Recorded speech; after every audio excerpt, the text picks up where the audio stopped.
नमस्ते सर, कैसे हैं आप? नमस्ते, मैं तो अच्छा हूँ हरिहन जी, आप कैसे हैं? मैं बिल्कुल बढ़िया सर। और आप यहाँ पे आए उसके लिए बहुत बहुत धन्यवाद। बहुत समय से कोशिश कर रहे थे कि अरे आपके साथ एक संवाद हो। जी, थैंक यू बट ये सर मत बोलिए, सर के कारण मैं बहुत परेशान हूँ। अब आपके तो आदत भाई हो हैं, गई होगी वकील सर। भाई हूँ मैं। कितने साल तो आप डीएम रहे, उससे उसके बाद अब तो मंत्री हो गए हैं। रोल बदल गई है, समाज में भूमिका बदल गई है, अब सर वाली नहीं, भाई बेटा वाली भूमिका है। पहले ठीक लगता था सर बोलते थे और तो। ठीक है, वो प्रोटोकॉल था, आईएएस में थे, कलेक्टर थे, डीएम थे, तो बट अब भाई वाला रोल ज़्यादा इम्पोर्टेंट है। पर सर हमारा निकलेगा नहीं, क्या करें आप।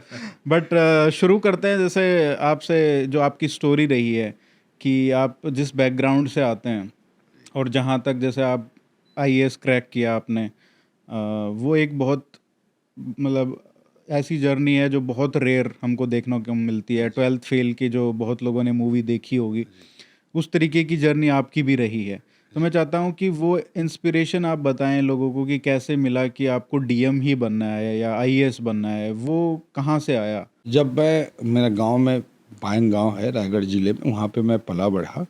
जब मैं 8 साल का था तो मेरे पिताजी का निधन हो गया था। प्राइमरी स्कूल में टीचर थे सरकारी स्कूल में, और मेरी माँ चौथी क्लास तक ही पढ़ी हुई है।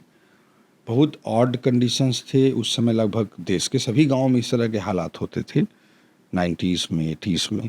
तो उस तरह के हालात थे, और छोटे छोटे सरकारी स्कूलों में मैंने पढ़ाई करी। बट जो मेरे साथ एक इंसिडेंट हुआ कि माँ के साथ पेंशन लेने के लिए हम रायगढ़ जाया करते थे, और बीओ ऑफिस हम जाते थे। तो बीओ ऑफिस में अ, हमारा काम पेंशन का, माँ के पेंशन का हो नहीं रहा था। तो एक दिन कलेक्ट्रेट हम गए। कलेक्ट्रेट में कलेक्टर ने बहुत बुला के डिस्ट्रिक्ट एजुकेशन ऑफिसर को बहुत डांटा। वो देख के लगा होगा कि ज़रूरतमंद लोग हैं, और बहुत ज़ोर से डांटा उन्होंने, और काम हमारा तुरंत 3-4 दिन बाद हो गया। तो उस समय बड़ी मुश्किल से मैं 11 साल का था। तो मन में आया कि भाई ये कलेक्टर तो बड़ा तोप चीज़ होता है, ये बनना चाहिए, इसके कहने से लोगों के, ज़रूरतमंद लोगों के काम हो जाते हैं, तो ये बनना चाहिए। ये 11 साल की उम्र में मैं, ये सपना, एक जुनून मेरे मन में बैठा, और उस सपने और जुनून को लेकर मैं हमेशा चलता रहा। 12th क्लास तक गांव की स्कूलों में पढ़ाई करता था। बहुत ऑड कंडीशंस थे, स्कूलों में पानी गिरता था तो पानी चूता था, क्लासेस भर जाती थी पानी से, छुट्टी हो जाया करती थी। जब हम 12th क्लास में थे तो न मैथ्स का लेक्चर था, न फिजिक्स का, न केमिस्ट्री का, न बायो का, न हिंदी का, केवल एक लेक्चर थे इंग्लिश के। मैथ्स की तो क्लास पूरे साल भर में चार चार क्लास ही हुई थी। ऐसे सिचुएशंस, एक तरफ ऑड कंडीशंस थे, पर दूसरी तरफ मैं उस जुनून को, उस ड्रीम को लेकर हमेशा आगे बढ़ता रहा। और जैसे मैं 8th 9th 10th वगैरह में था, तब भी रायगढ़ जाना, डिस्ट्रिक्ट हेडक्वार्टर जो था वहाँ तक जाना, वहाँ कंपटीशन के मैगजीन्स खरीदना, कंपटीशन सक्सेस रिव्यू, क्रॉनिकल, प्रतियोगिता दर्पण, इस तरह के मैगजीन खरीदना, और उसमें टॉपर्स के इंटरव्यू पढ़ना, ये सब बहुत कॉमन था मेरे लिए। और उसके कारण उस ड्रीम को मैं लगातार लेकर जीता रहा। और 12th क्लास जब पास हुआ मैं, उसके बाद फुल्ली डेडिकेटेड प्लान्ड वे में, लॉन्ग टर्म प्लानिंग के तहत यूपीएससी प्रिपरेशन किया, हम्म। और सारे ऑड कंडीशंस के बाद one of the youngest age में सेलेक्ट हो पाया। अच्छा, दिल्ली भी आए थे प्रिपरेशन के लिए? ये जो मुखर्जी नगर और ये सब जो एरियाज हैं, मक्का जो बोला जाता है यूपीएससी प्रिपरेशन का। हमारे लिए तो ये चारों धाम था। तो ये निश्चित रूप से, जब मैं फर्स्ट ईयर में था, तभी मैं, मेरे मन में था कि जब 18 साल का लगभग था, तब मेरे मन में था कि भाई मसूरी जाकर देखना चाहिए जहाँ आईएएस की ट्रेनिंग होती है। तो मैं जब फर्स्ट ईयर में था तो छत्तीसगढ़ एक्सप्रेस से मैं दिल्ली आया। दिल्ली में आकर मैं आईएसबीटी गया, वहाँ से बस पकड़ा, ट्रेन से उतर करके बस पकड़ा, फिर आईएसबीटी में, फिर बस से देहरादून गया, वहाँ से ओपन जीप चलती थी, वहाँ तक मसूरी गए। मसूरी में लाइब्रेरी पॉइंट में उतरा, अभी भी मेरे आँखों में वो दृश्य सामने आते हैं। फिर मैं लबासना गया। लबासना गया तो वहाँ के गेट पर मेरे गार्ड ने घुसने नहीं दिया, ऑब्वियस सी बात थी। लेकिन मेरे को बड़ा दुख हुआ कि मैं इतने संघर्ष के बाद यहाँ तक पहुँचा हूँ, तब भी मेरे को देखने नहीं दिया जा रहा है। मेरे को बड़ा दुख हुआ, आँखों में आंसू भी आ गए। लेकिन मन में मैंने वहीं संकल्प लिया कि हम वापस आऊँगा, और कलेक्टर बन, आईएएस बनकर सेलेक्ट होकर, आईएएस सेलेक्ट होकर मैं आऊँगा, और यही गार्ड एक दिन सैल्यूट करके मुझे दरवाज़ा खोलकर अंदर बुलाएगा। हम्म। ये संकल्प लिया, और मैं वहाँ से वापस फिर दिल्ली आया। तो मेरी दिल्ली की एक तरह से वो मेरी पहली जर्नी थी। और यहाँ पर कुमार बुक डिपो है, वहाँ पे मैं पहली बार गया था। और अभी मेरे को याद है कुमार बुक डिपो में अनिल जी थे, अभी भी बड़े मेरे लिए आदरणीय हैं। तो अनिल जी थे और मैंने किताबों को बोला कि मुझे किताब चाहिए एनबीटी की और सुभाष काश्यप जी की कॉन्स्टिट्यूशन और एनसीईआरटी की है, वो जो कॉमनली आईएएस में पढ़ा जाता है। तो उन्होंने देखा वो छोटा सा था, बहुत दुबला पतला था, 18-19 साल। तो तुम क्या करोगे जी करके उन्होंने बोला। मैं आईएएस की तैयारी करता हूँ। तो बड़े इम्प्रेस हुए, कहाँ से आए हो, क्या हुआ एंड ऑल।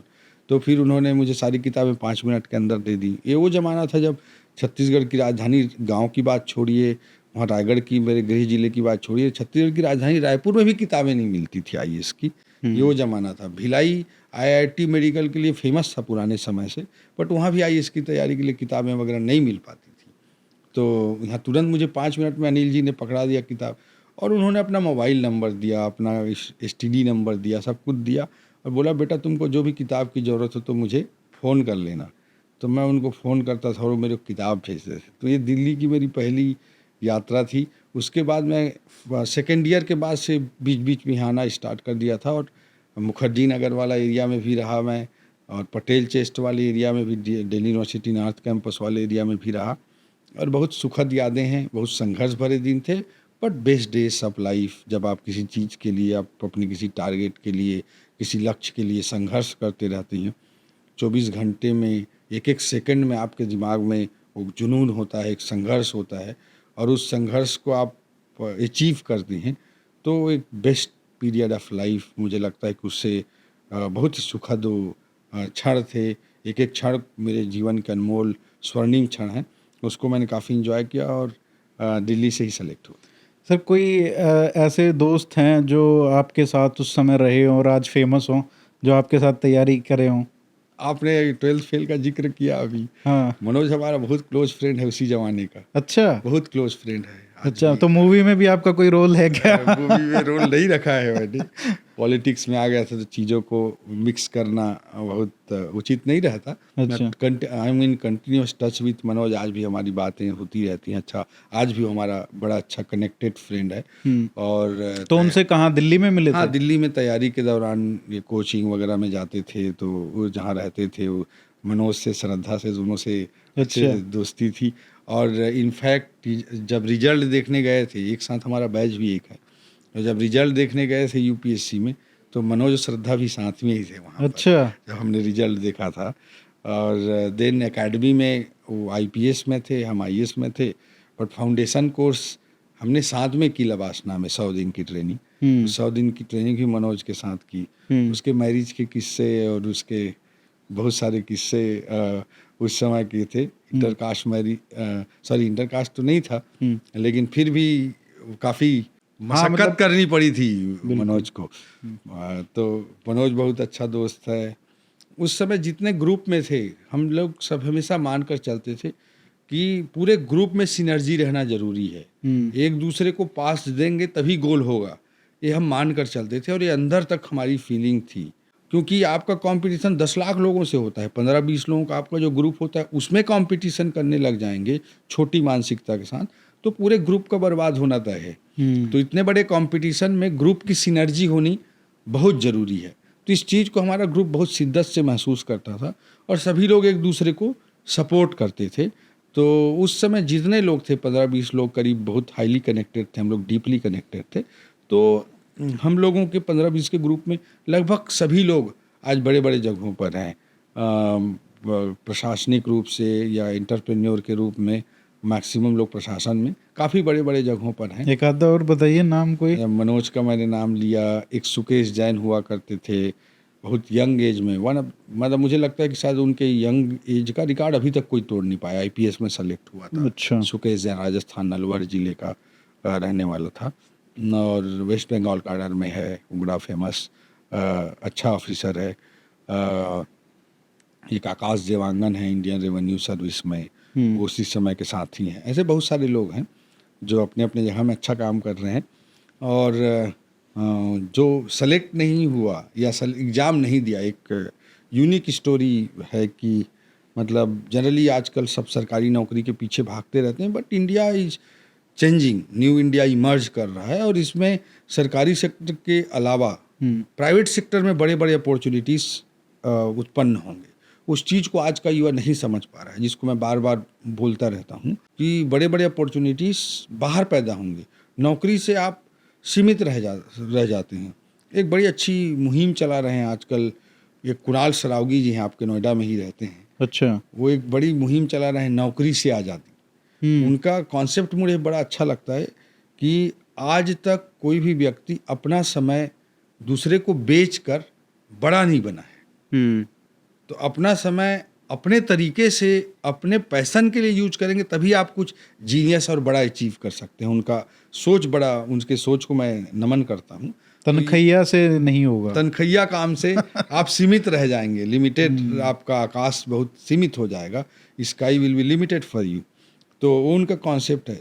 तो इस तरह के हालात रहते थे।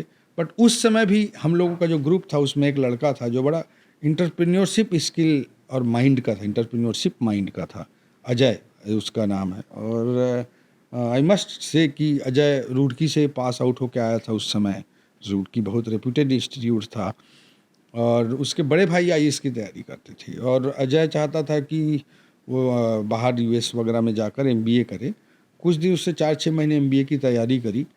वो बड़ा पैशनेट था, बच्चों की चाइल्ड साइकोलॉजी पे काम करता था।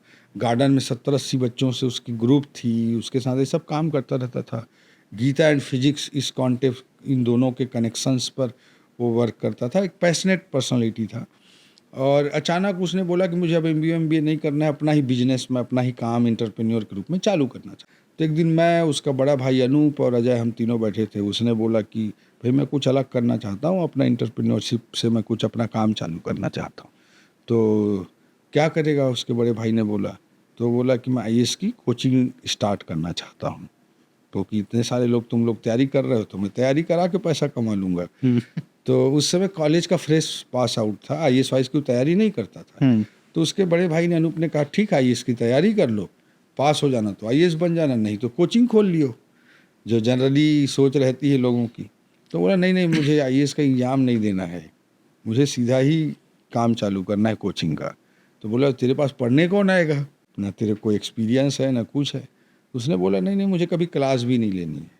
मैं तो एक इंटरप्रेन्योर के रूप में एक सिस्टम खड़ा करके, अच्छे क्वालिटी टीचर्स को हायर करके, बेस्ट उनको पे करके एक सिस्टम खड़ा करना चाहता हूँ, ताकि मैं एक इंटरप्रेन्योर के रूप में काम करना चाहता हूँ, जिसमें कस्टमर ही हो गया। बाजार के युग में जो तैयारी करने वाला आता है, दिल्ली के मार्केट में तो हर युवा कस्टमर है। तो एक हर युवा को बेस्ट सर्विस, बेस्ट फैसिलिटी देना चाहता हूँ, क्वालिटी सर्विस देना चाहता हूँ, टीचर को बेस्ट पेमेंट देना चाहता और एक सिस्टम खड़ा करूँगा, मेरिट बेस्ड, क्वालिटी बेस्ड, ऐसा उसने बात रखी। फिर बोला ठीक है। तो फिर उसके पास पैसे नहीं थे हॉल किराया लेने के लिए, जो कोचिंग चालू करने वालों को चाहिए रहता है। तो उसने लीज लाइन कनेक्शन लिया अपने रूम में, 4 कंप्यूटर लिए और ऑनलाइन टेस्ट सीरीज उस ज़माने में 2004-05 के आसपास उसने चालू किया। और बेस्ट टीचर्स उसने हायर किए, जो भी उसको पेमेंट मिलता था 70% 80% टीचरों को दे देता था। तो उससे क्वालिटी मेंटेन होती चली गई, ऑनलाइन से ऑफलाइन बनी, धीरे धीरे वो ग्रुप काफ़ी बड़ा हुआ और विजन आईएएस ग्रुप बना। अच्छा। तो विजन आईएएस जो आज आप ग्रुप देखते हैं, वो अजय का है। और इस तरह की सोच और इस तरह की चर्चा से उसकी पैदाइश हुई। और आप ज़रूर मतलब आज भी इंटरेस्टिंग है कि अजय ने इतना बड़ा एक ग्रुप खड़ा किया, बट उसने कभी आईएएस का एग्ज़ाम नहीं दिया और कभी उसने क्लास नहीं लिया। एक्चुअली ये बहुत इम्पोर्टेंट है ये वाली स्टोरीज बताना, क्योंकि हमको ये तो बहुत स्टोरीज मिलती हैं कि भाई मेहनत की और बहुत कठिन परिस्थितियों में मेहनत करके आईएएस बने, आईपीएस बने, आईआरएस बने। लेकिन जो मतलब ऐसे भी लोग होंगे जिन्होंने तैयारी भी की होगी लेकिन एग्ज़ाम क्रैक नहीं कर पाए, लेकिन जीवन में वो फिर भी बहुत सक्सेसफुल हैं आज के समय में। तो ये उस टाइप की मैं बहुत शिद्दत के साथ कहना चाहता हूँ कि आईएएस तैयारी करने के लिए लोगों को मोटिवेट करना, वो काम भी मैं करता हूँ। कोई युवा आता है तो उसको मैं इंस्पायर करने का, उसको स्ट्रैटेजी बताने का, उसके इफ्स बट्स क्या सिचुएशन हो सकते हो बताने की मैं कोशिश करता हूँ। लेकिन उससे भी ज़्यादा महत्वपूर्ण है कि देश के 10 लाख युवा हर साल एग्ज़ाम की ओर जा रहे हैं सिविल सर्विस के, और उसमें 150 पौने 200 लगभग आईएएस में सेलेक्ट होते हैं उन 10 लाख में से। और सारी सर्विस भी मिला दें तो बड़ी मुश्किल से 1000 के आसपास होते हैं। तो देश और समाज की दृष्टि से हम सोचें तो हर साल मैक्सिमम 1000 बच्चों को पास होना है और 9,99,000 बच्चों को फेल होना है, जो कि हार्ड कोर रियलिटी है, जिसको इमोशनल होकर नहीं, लॉजिकल होकर हमारे देश की युवाओं को सोचने की ज़रूरत है। और मैं यही कहना चाहूँगा कि हम सक्सेस स्टोरीज तो बहुत पढ़ते हैं, जो पास हो जाता है, सेलेक्ट हो जाता है, उसके पीछे पूरी दुनिया भागती है, मीडिया भागती है, सब कोई भागते हैं और उसकी स्टोरी सारी दुनिया में चर्चित होती है। लेकिन इस चकाचौंध के पीछे हजारों लाखों युवा हैं, जो मैं मानता हूँ कि लगभग इक्वली डिजर्विंग होते हैं और उस अंधेरे में कहाँ खो जाते हैं इसको पता नहीं चलता। तो सक्सेसफुल लोगों को हमको जितना से सक्सेस को उनके सेलिब्रेट करने की ज़रूरत है, उससे लाख गुना ज़्यादा जो उस कालिक के पीछे, उस अंधेरे के पीछे जो अपना गुमनाम ज़िंदगी जी रहे हैं, और मैं मानता हूँ कि उनमें बराबर योग्यता थी, उनको भी हैंड होल्डिंग करने की ज़रूरत है, तभी हम देश और समाज को आगे बढ़ा सकते हैं। और कोई भी युवा अगर तैयारी करता है तो बड़ा बड़ा अनफॉर्चुनेट है कि बाज़ार, मार्केट इस तरह से प्रेजेंट करता है, लोगों को सपने दिखाता है। उन 150 आईएएस की सीटें और 1000 सारे सिविल सर्विस की सीटों का एक सपना दिखाकर, एक चकाचौंध क्रिएट करके एक लोगों को अट्रैक्ट किया जाता है। और अच्छा है तैयारी करना, कोई बुरा है मैं नहीं बोल रहा हूँ, लेकिन सक्सेस की जितनी प्लानिंग युवा करता है उतनी ही प्लानिंग उसको फेल्योर कंडीशंस के लिए भी करनी चाहिए। Hope for the best and plan for the worst. हमेशा मैं बोलता हूँ कि वर्स्ट केस सिनारियो की भी हर युवा भाई बहन के पास प्लानिंग होनी चाहिए। उसका plan A, plan B, plan C सब तैयार होना चाहिए, क्योंकि हर एक की ज़िंदगी का पोटेंशियल बहुत ज़्यादा है। हो सकता है सिविल सर्विस में सेलेक्ट होना नहीं होना, it's just a matter of fraction का मैटर रहता है, लेकिन कोई भी एग्ज़ाम की सफलता या असफलता आपकी ज़िंदगी से बड़ी नहीं हो सकती। इस चीज़ को युवा को समझना चाहिए और अपनी संभावनाओं को, पोटेंशियल को एक एग्ज़ाम में पास या फेल होने से नहीं आंकना चाहिए। और अगर वो फेल भी हो जाता है तो एक पॉजिटिव एटीट्यूड के साथ प्लान बी, प्लान सी पे तैयार करे, या एक पैशनेट होकर लाइफ को पॉजिटिव तरीके से आगे बढ़ाए। तो मैं मानता हूँ कि आज जिस चीज़ में वो यूपीएससी में, सिविल सर्विस में असफल हुआ होगा, उससे भी बड़ी सफलता वो आगे अर्जित कर सकता है। बट ज़रूरत है एक पॉजिटिव माइंडसेट की, एक प्लान्ड स्ट्रैटेजी की, और नेगेटिव सिचुएशंस में भी अपने आप को खोज निकालने की, क्योंकि हर एक के अंदर इतनी प्रतिभा है। तो उस पार्ट को भी सिविल सर्विस की दुनिया में बहुत ध्यान देने की ज़रूरत है, जिस ओर कोई नहीं ध्यान देता है। सर, इसमें मैं इससे जुड़े हुए बस लास्ट में 2 प्रश्न ये पूछना चाहूँगा कि एक तो यूपीएससी में जो सक्सीड नहीं होते हैं, उनके लिए मैं देखता हूँ कि एक ट्रेंड बन गया है, कई सालों से है ये ट्रेंड, लेकिन बहुत ही अनफॉर्चुनेट है कि लोग 6-6 साल, 5-5 साल लगे रहते 10 हैं, साल 10-10 साल लगे रहते हैं। तो ये जो उनका जो प्राइम है यूथ, वो वेस्ट हो रहा है। डेफिनेट। और पता नहीं, एक शायद नशा भी हो जाता होगा कि मतलब जब आप एकेडमी में जाते हो, तैयारी कर रहे हो, तो आप कुछ कुछ नई चीज़ें भी सीख रहे हो, तो वो आप मतलब उसको रोकना नहीं चाहते उस प्रोसेस को, और ये एक उम्मीद भी रहती है कि नहीं अगले साल हो जाएगा। हालांकि ये बहुत बड़े डेयरिंग का वो है कि आप एक बार फेल हो गए, फिर से उठना और फिर से तैयारी करना एक बहुत मतलब हिम्मत का कार्य है। लेकिन फिर भी एक पॉइंट पे मतलब ये होना चाहिए कि नहीं, ये हमको जो हमारा यूथ है उसको वेस्ट नहीं करना है, हमको कुछ और प्रोडक्टिव काम करना है, ये इज़ जस्ट एन एग्ज़ाम। तो आप इस पे क्या आपके क्या विचार हैं कि क्या जिस तरीके से इतने सारे अटेम्प्ट्स होते हैं, ये आईआईटी में भी होता था पहले, लेकिन उन्होंने 2 अटेम्प्ट करके इसको पूरी इंडस्ट्री को बंद कर दिया एक पॉइंट, मतलब एक हद तक।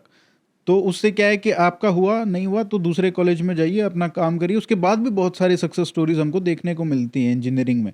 तो क्या एक यहाँ पे भी कुछ करने की ज़रूरत है, या फिर यूथ को आप क्या कहना चाहेंगे जो इसमें इस जाल में फंस जाते हैं प्रिपरेशन के? डेफिनेटली आपने जो जाल में फंसने की बात कही वो बहुत यथार्थ है। और मैं यही कहना चाहूँगा कि देखिए, पहले जब अंग्रेजी हुकूमत थी तो सिविल सर्वेंट्स अंग्रेजी हुकूमत के प्रतीक थे, उनके रिप्रेजेंटेटिव थे। तो उस पॉइंट ऑफ व्यू से कॉलोनियल लीगेसी में सिविल सर्वेंट बहुत बड़ा ओहदा लगता है। समाज में सिविल सर्वेंट के लिए काम करने का स्कोप आज भी बहुत बड़ा है, इस बात को मैं अस्वीकार नहीं करता हूँ। आज भी बहुत बड़ा है, और उसको बहुत सारे युवाओं को, उसमें अच्छे ब्राइट युवाओं को ब्राइट यूथ को आना चाहिए, इसमें मेरे को कोई डबल सोच नहीं है। बट एक देश के लिए, समाज के लिए जब हम सोचते हैं, तो आपने जो वर्ड यूज किया कि यूथ एनर्जी को कहीं ना कहीं हम वेस्ट कर रहे हैं, ये भी उतनी ही बड़ी सच्चाई है, दोनों पक्ष उतना ही बड़ा सच्चाई है। और जो इमर्जिंग इंडिया है, आज we are 5th largest economy, very soon we are becoming 3rd largest economy. जब इतना बड़ा ग्रोथ स्टोरी इंडिया की इकोनॉमी में चल रहा है, और इससे mostly private sector driven, government अपना रोल प्ले कर रही है, बट इस इकोनॉमी के ग्रोथ में प्राइवेट सेक्टर ड्रिवन है। अगर हमारी इकोनॉमी आज $5 ट्रिलियन की आने वाले समय में बनती है, $10 ट्रिलियन की इकोनॉमी बनती है, $20 ट्रिलियन की इकोनॉमी बनती है, और उसमें प्राइवेट सेक्टर का अगर बड़ा रोल रहता है, तो उसका बेनिफिट किसी न किसी को तो मिलेगा। तो यूथ को मैं यही अपील करना चाहता हूँ कि इकोनॉमी की साइज जब इस तरह से बढ़ रही है, I am not talking in only economic terms, जब इकोनॉमी इस तरह से बढ़ती है तो आपके लिए इकोनॉमी में भी ग्रोथ करने का अवसर मिलता है, फिनेंशियली ग्रो करने का अवसर मिलता है, एंटरप्रेन्योरशिप के लिए नए पोटेंशियल्स पैदा होते हैं। इसके अलावा जीनियस के लिए स्कोप बढ़ता जाता है। जब कोई कंट्री स्ट्रगल कर रहा होता है गरीबी से, तो आदमी को सेफ लाइफ चाहिए रहती है, जो नौकरी देती है, सरकारी नौकरी देती है, कि भाई सरकारी नौकरी में आदमी आया और उसको सैलरी मिलने लग गई, तो वो सेफ फील करता है। बट जब कंट्री इतना तेज़ी से ग्रो कर रहा हो, इतनी बड़ी इकोनॉमिक ग्रोथ स्टोरी चल रही हो, तो कई सारे जो खुले आसमान वाली चीज़ें हैं, बट ऑब्वियस वहाँ रिस्क रहता है, बट खुले आसमान वाली चीज़ों में आपके वहाँ रिस्क भी है, लेकिन आपके ग्रो करने के multiple times, 100 times, 1000 times life में ग्रो करने के वहाँ पोटेंशियल है। यहाँ पे आपका एक तरह से लॉक सा भी हो जाता है। तो उस अपॉर्चुनिटीज़ को भी फील करें। युवा सिविल सर्वेंट को मैं अंडर एस्टिमेट नहीं कर रहा हूँ, बट उस अपॉर्चुनिटीज़ को भी फील करें। न्यू इमर्जिंग इंडिया में क्या ग्रोथ स्टोरीज पनप रही हैं, उसको फ्यूचर को विजुलाइज करते हुए यूथ उन अपॉर्चुनिटीज़ को भी कैप्चर करने का प्रयास करे। ये देश के लिए भी अच्छा होगा, उसकी लाइफ के लिए भी अच्छा होगा। सिविल सर्विस में फेल भी हो जाता है तो उसके अंदर जो स्किल है, योग्यता है, टैलेंट है, विपरीत परिस्थितियों को हैंडल करने की क्षमता यूपीएससी तैयारी करते करते जो विकसित हो जाती है, जो धैर्य विकसित हो जाता है, उन सबको संजो करके अगर वो आगे बढ़ेगा, तो मुझे लगता है सिविल सर्विस से भी वो बड़ी सफलता अर्जित कर सकता है। तो उस पार्ट को भी समझने की, सोचने की ज़रूरत है। ये केवल असफलता को हैंडल करने के लिए मैं नहीं बोल रहा हूँ, जो देश में नई संभावनाएं विकसित हो रही हैं, उस दृष्टि से भी मैं बोलना चाह रहा हूँ। उस डायरेक्शन में भी हमको सोचने की ज़रूरत है। और यूपीएससी तैयारी करते के प्रोसेस में वो जर्नलिज्म सेक्टर में जाए, वो किसी रिसर्च सेक्टर में जाए, एकेडमिक में जाए, तो उसका नॉलेज और डेप्थ अलग ही कई बार विकसित होता है बहुत सारे बच्चों का, युवाओं का। तो उसको सही जगह वो यूज करे, वो इम्पॉर्टेंट है। दूसरा एक चीज़ और मेरे को फील होता है कि यूपीएससी में कोई मेंस दिया, सिविल सर्विस में कोई इंटरव्यू दिया, वो हम एनसीसी और एनएसएस के कैंप में भी 7 दिन के लिए जाते थे, स्कूल में, कॉलेज में, स्कूल में भी, तो भी उसका भी सर्टिफिकेट मिलता है। लेकिन यूपीएससी में इंटरव्यू देने वाले को भी कोई सर्टिफिकेट नहीं मिलता। अगर वो बेचारा सिलेक्शन से 2 मार्क्स से भी रह जाए, तो जीवन में उसको बस बताने के लिए स्टोरी बस होती है कि मैं दिया था, 2 बार इंटरव्यू पहुंचा था और मैं 2 नंबर से ही रह गया था। बेचारे के पास कोई सर्टिफिकेट नहीं होता। तो उसको सर्टिफिकेशन करने की भी मुझे लगता है ज़रूरत है, ताकि उसको दूसरे जगह वो यूज कर सके और उसके एक्सपीरियंस, योग्यता, टैलेंट को जीवन भर एक सर्टिफिकेट मिल सके। तो इन सारे एस्पेक्ट्स को सोसाइटी के पॉइंट ऑफ व्यू से, देश के पॉइंट ऑफ व्यू से हमको सोचने की ज़रूरत है।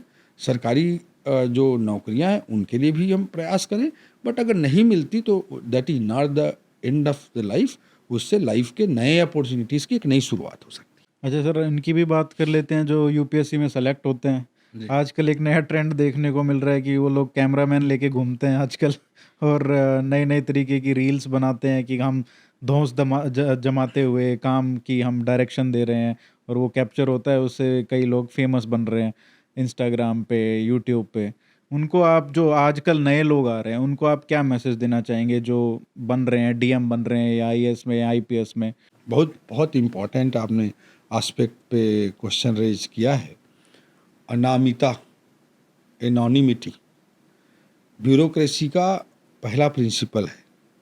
जिसने भी ब्यूरोक्रेसी की कल्पना की, उसने अनामिता पर सबसे ज़्यादा जोर दिया।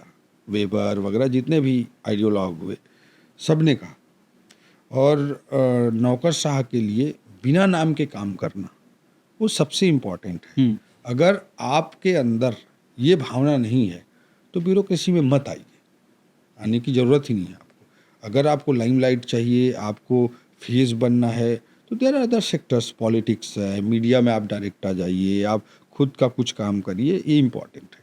तो अनामिता, एनोनिमिटी के सिद्धांत को पालन करना ब्यूरोक्रेट के लिए सबसे पहली ज़रूरत होती है। एक दूसरी चीज़, अगर आप कोई अच्छा काम करते हैं, बहुत बड़ा काम करते हैं, कई ब्यूरोक्रेट्स हैं जिन्होंने मैग्सेसे अवार्डियों से भी बड़े बड़े काम किए हैं, बट नेचुरल सिस्टम में रहते हुए किए हैं।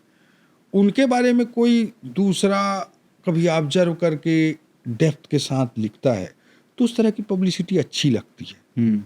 लेकिन इनको डांटा, इनको लताड़ा, ईंटा को तोड़ दिया, सड़क को फोड़ दिया, इसकी पब्लिसिटी करके मिलियन व्यूज़ लेने का जो एक पीछे से सिस्टम लगा के प्रयास है, इसको मैं बिल्कुल स्वीकार नहीं करता हूँ। अगर आप कोई बहुत अच्छा, बहुत बड़ा काम करते हैं तो कोई डेप्थ स्टोरी होती है, कोई एडिटोरियल लिखता है, कोई बहुत बड़ा आर्टिकल लिखता है, तो दैट्स फाइन एक लिमिट तक। बट इस तरह की सस्ती लोकप्रियता के पीछे भागना बहुत ही गलत है। और मुझे लगता है कि इस दिशा में भी नियम कानून बनाने चाहिए सरकारों को, और इस दिशा में भी नियम कानून बनाने चाहिए। और जिसको अनामिता का सिद्धांत पालन कर सकता है उसके लिए ब्यूरोक्रेसी, नहीं तो आइए पॉलिटिक्स में, मीडिया में, जहाँ भी जाना है। सर थोड़ा बात करते हैं कि जो आपका 13 साल का करियर रहा सिविल सर्विस में जी, तो उसमें आपके लिए सबसे सरप्राइजिंग या शॉकिंग जो फाइंडिंग थी जब आप गए सिविल सर्विस में, जब आपने शुरू किया का, तो आपके लिए नए सिस्टम, ये जो सिस्टम था, इसमें क्या सबसे सरप्राइजिंग या ऐसी फाइंडिंग थी जो आपको नहीं पता था सिस्टम के बारे में? ऐसा क्या नया आपको सीखने को मिला कि यार सिस्टम का ये तो मुझे नहीं पता था? अब थोड़ा जब आदमी लोअर मिडिल क्लास में या एक नॉर्मल रूरल बैकग्राउंड में जीवन जीता रहता है तो मुझे लगता है कि उस जीवन को मैंने लंबे समय तक जिया। 18 साल की उम्र तक एक छोटे से गांव में रहा और वहाँ से यात्रा आगे बढ़ी। तो उस सब मुझे लगता है कि एक्चुअल में हमको सिस्टम के बारे में उस लाइफ में जब हम रहते हैं तो पता ही नहीं होता है, कुछ भी पता नहीं होता है। कंप्लीट सिस्टम के अंदर की जो दुनिया होती है वो एक तरह से कंप्लीट नया होता है। मेरा जो अनुभव है एक नया होता है, अलग होता है। हम जो बाहर सिस्टम के रहकर सोचते होते हैं वैसा बहुत कम होता है, नहीं के बराबर होता है। एक तो सोसाइटी का नज़रिया बहुत खतरनाक होता है जिसको मैं बिल्कुल पसंद नहीं करता, कि आप कभी सफलता के धरातल पर हैं, उच्च तल पर हैं, तो लोगों का बिहेवियर टोटली डिफरेंट होता है। लाइफ में कभी आपका डाउन होता है तो लोगों का बिहेवियर टोटली डिफरेंट हो जाता है। तो सिस्टम में एंटर होते ही सोसाइटी का जो रुख होता है वो बहुत अप्स एंड डाउन्स होता है। मैंने लाइफ में बहुत अप्स एंड डाउन्स देखे हैं, चाहे गांव की एक दुनिया, सामान्य दुनिया से शुरुआत हो, ब्यूरोक्रेसी की पीक तक पहुंचना हो, छत्तीसगढ़ की राजधानी कैपिटल का लगभग 3 साल तक कलेक्टर रहना हो, या दूसरी ओर फिर पॉलिटिक्स में आकर चुनाव हारना हो, सरकार का चले जाना हो, फिर 5 साल बाद ही अच्छे मैंडेट के साथ सरकार की वापसी हो, मेरे द्वारा रिकॉर्ड बनाते हुए विक्ट्री हो, finance minister. I have seen lot of ups and downs in my life. तो वो सारा चीज़ मैंने देखा है। और सोसाइटी का जो नज़रिया बदलता है वो मुझे बड़ा शॉकिंग लगता है। और उसमें हंसी भी आती है, हास्यास्पद भी लगता है, दुखद भी लगता है कि सोसाइटी का इस तरह का माइंडसेट क्यों है, लोगों का इस तरह का माइंडसेट क्यों है। कुछ लोग होते हैं, अच्छे लोग होते हैं, उनका माइंडसेट हमेशा आपके प्रति नज़रिया वही होता है। दूसरी ओर सिस्टम में जाकर ये फील हुआ कि वहाँ बंदिशें बहुत हैं, बहुत सारी बंदिशें हैं। किसी को कुछ करना चाहते हैं तो नियम कानून बहुत सारी चीज़ें हैं। जब आप किसी पॉजिटिव सेंस के साथ, पॉजिटिव उद्देश्य के साथ आउट ऑफ वे जाकर कोई काम कर देते हैं ब्यूरोक्रेसी में, तो उस समय आपको सेटिस्फेक्शन बहुत मिलता है, आगे भी उसका सेटिस्फेक्शन बहुत रहता है। But there is always risk कि कोई आपके पीछे पड़ जाएगा। कोई चीज़ आप एक अच्छे इंटेंशन से आज किए हों और 10 साल बाद कोई उसी फाइल को निकाल कर बोले कि आपने ऐसा का ऐसा क्यों किया, तो उस सिचुएशन को आप 10 साल बाद जस्टिफाई कर पाने की स्थिति में नहीं होते हैं। ये थोड़ा एक्सपीरियंस के बाद महसूस हुआ। पैशनेट होकर एक यूथ जो होता है, पॉजिटिव सेंस के साथ बहुत सारे युवा ब्यूरोक्रेट हैं जो बहुत अच्छा काम करते हैं, लेकिन कई चीज़ें बाद में सिस्टम में उनको परेशानी होती है। पॉलिटिकल सिस्टम को, सरकारों को, हमको चाहिए कि उस तरह के पैशनेट लोगों को हम प्रोटेक्ट करें, एट द सेम टाइम जो गलत करते हैं उनको पनिश करें। बट कोई भी पैशनेट आदमी पॉजिटिव एटीट्यूड के साथ काम करके सिस्टम में पनिश नहीं होना चाहिए। ये सरकारों की भी जिम्मेदारी है, जुडिशरी की भी जिम्मेदारी है। किसी भी चीज़ को करने के पीछे के इंटेंशन को भी कहीं ना कहीं काउंट किया जाना चाहिए। ये मैंने सिस्टम में बड़ा शॉकिंग लगता है, क्योंकि इंटेंशन को बाद में कोई काउंट नहीं करता है, प्रोसीजर की ही बात करता है। पीछे आपके साथ भी हुआ ये? कई चीज़ें हुई, और बट उसको फेस करना पड़ता है। आई फेस इट हैप्पीली, क्योंकि जिन जिन अच्छे उद्देश्यों के लिए मैंने जो काम किए, उनके कारण तो मुझे लगता है कि जीवन में ज़िंदगी रहते रहते मोक्ष मिल गया, जो हमारे अध्यात्म में कल्पना है। दंतेवाड़ा में मैंने जिस तरह से वो काम मैं किया, चाहूँगा कि आप लोगों को बताएं, उससे रिलेटेड हम थोड़ा सवाल पूछेंगे कि बाद में दिक्कत क्या आई। जो एलिगेशंस भी लगे आप पे, पॉलिटिक्स में आने के बाद लगे, वो थोड़ा, हाँ, पॉलिटिक्स में आने के बाद लगे, उससे पहले किसी को कोई फर्क नहीं पड़ रहा था।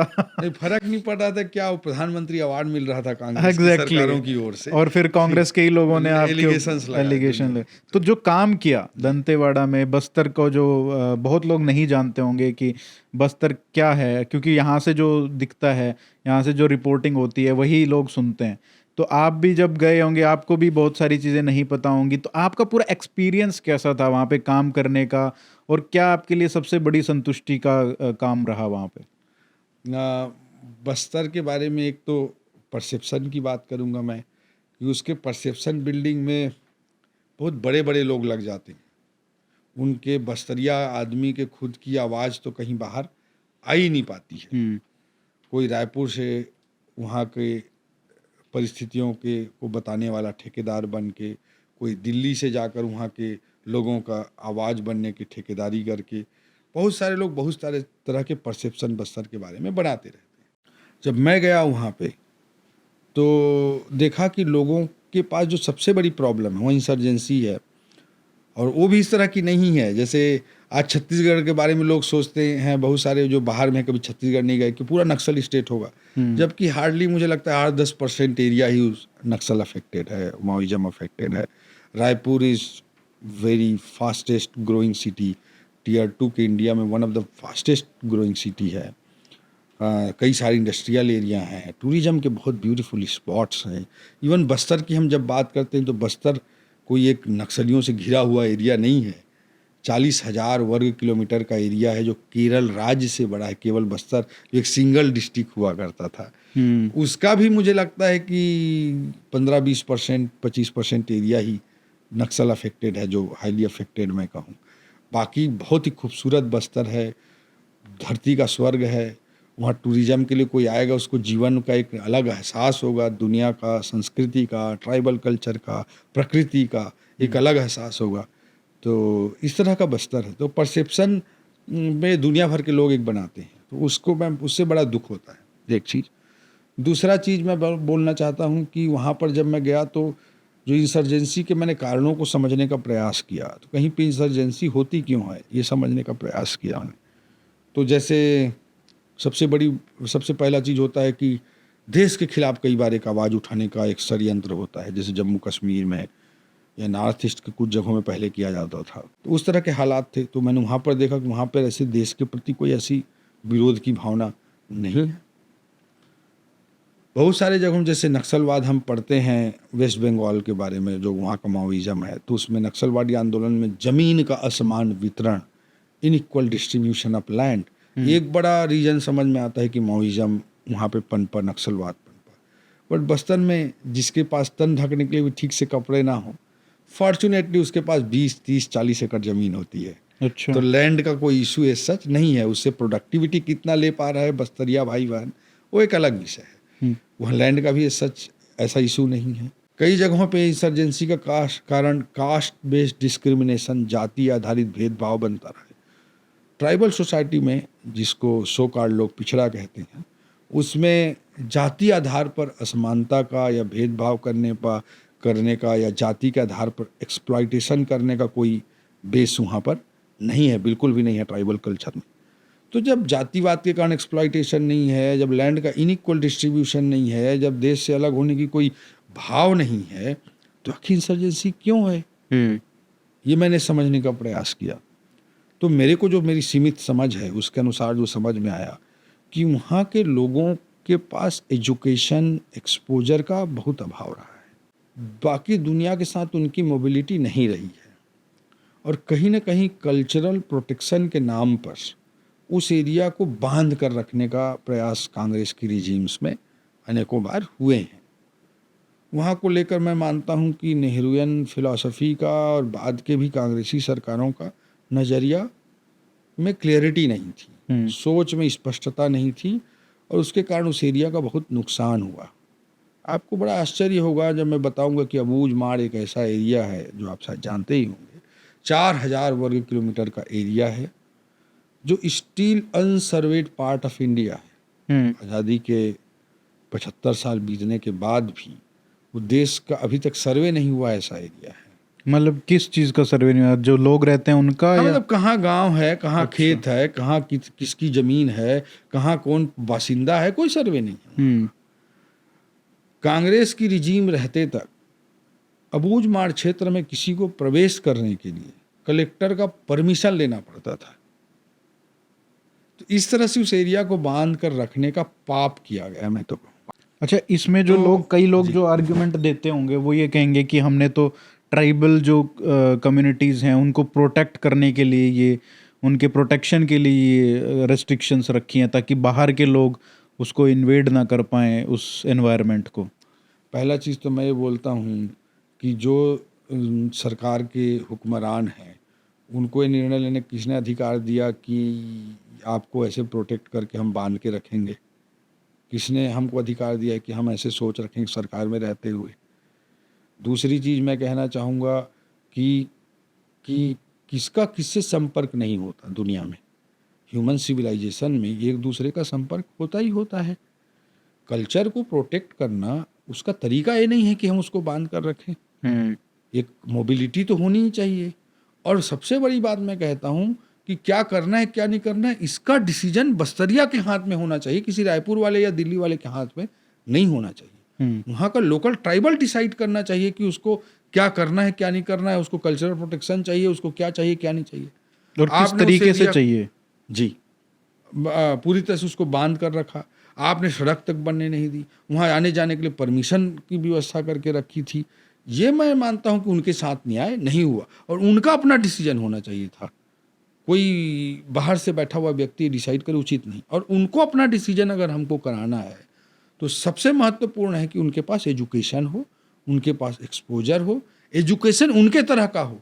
कांग्रेस बोलती है कल्चरल प्रोटेक्शन की बात करती है, कितने दशकों तक उन्होंने वहाँ कल्चरल प्रोटेक्शन के नाम पे उस सोसाइटी को इस तरह बांध के रखा।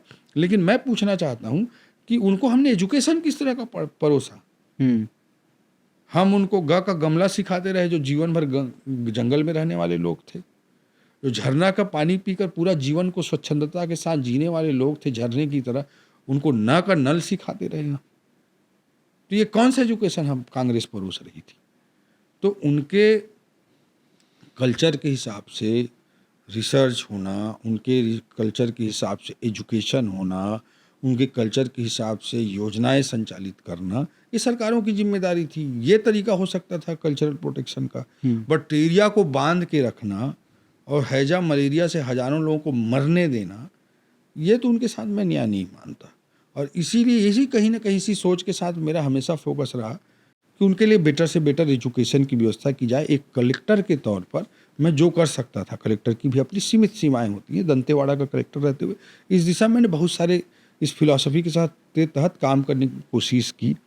एजुकेशन में भी कोशिश की कि उनके कल्चर के हिसाब से हम क्या कर सकते हैं। अ का अर मतलब रास्ता, आ का आक मतलब पत्ता, ई का इत्ता, इत्ता मतलब इमली, ई का ईरू, ईरू मतलब महुआ। इस तरह के अल्फ़ाबेट्स हम लोगों ने डेवलप किए, काफ़ी कुछ करने का प्रयास किया। वहाँ के लोगों को एजुकेशन वाइज एम्पावर करने की कोशिश की। एजुकेशन सिटी हमने वहाँ पे जावंगा में बनाई, जो 100 एकड़ से अधिक एरिया में है। KPMG ने 2012 में उसे वर्ल्ड के बेस्ट इंफ्रास्ट्रक्चर की 100 इंफ्रास्ट्रक्चर की सूची जो बनाई, 100 इंफ्रास्ट्रक्चर की सूची वर्ल्ड के, उसमें उसे शामिल किया। और इतना, और वहाँ पे लाइवलीहुड कॉलेज हमने स्टार्ट किया, पोटा के भी, नन्हे परिंदे, बहुत सारे प्रोजेक्ट्स वहाँ पे एजुकेशन के पॉइंट ऑफ व्यू से हुए। और उसका कुछ इम्पैक्ट आपको देखने को मिलता है आज, जैसे 10-12 साल हो गए अब बने हुए उस सब चीज़ों को? निश्चित रूप से निश्चित रूप से उसका काफ़ी बड़ा इम्पैक्ट दिखता है। और काफ़ी बड़ा इम्पैक्ट दिखता है। और आज मतलब लोगों को एजुकेशन मिला है, एक अवेयरनेस मिला है, बट अभी भी मैं फील करता हूँ कि एजुकेशन को उनके अनुरूप, उस ज्योग्राफी, उस कल्चर के अनुरूप और भी बनाने की ज़रूरत है। उसके लिए हमको और बड़े प्रयासों की ज़रूरत है, ये मैं फील करता हूँ। एक चीज़, दूसरा चीज़, जब आप किसी को एजुकेट करते हैं तो उसके नेक्स्ट लेवल में क्या, इसकी भी चिंता सरकार को करनी चाहिए। हम पढ़ा लिखा दिए, सो कॉल्ड एजुकेशन दे दिए, मैं का लेखा और जो भी, तो जो भी हम एजुकेशन उनको दे पाए हैं, आज अच्छा कुछ कर पाए हैं, इसके बाद नेक्स्ट क्या, उसकी भी सोच और एक holistic planning, holistic human resource की मैपिंग, ये एक होलिस्टिक प्रोसेस होना चाहिए, एक होलिस्टिक स्ट्रैटेजी होनी चाहिए। इसके लिए हम लोग काम कर रहे हैं और करते रहेंगे। उस डायरेक्शन में ज़रूरी है, बट बेसिक मेरा प्रयास था कि वहाँ के लोगों का एम्पावरमेंट हो, उनके डिसीजन मेकिंग की क्षमता डेवलप हो और अपना डिसीजन, अपने फ्यूचर का डिसीजन खुद ले सके। उनको कहाँ जाना है, क्या कहाँ नहीं जाना है, किसका विरोध करना है, किसका विरोध नहीं करना है, it should be their own decision. ये हमारी कोशिश थी और उसमें कहीं न कहीं मैं सफल हो पाया, तो उसका एक सेटिस्फेक्शन है।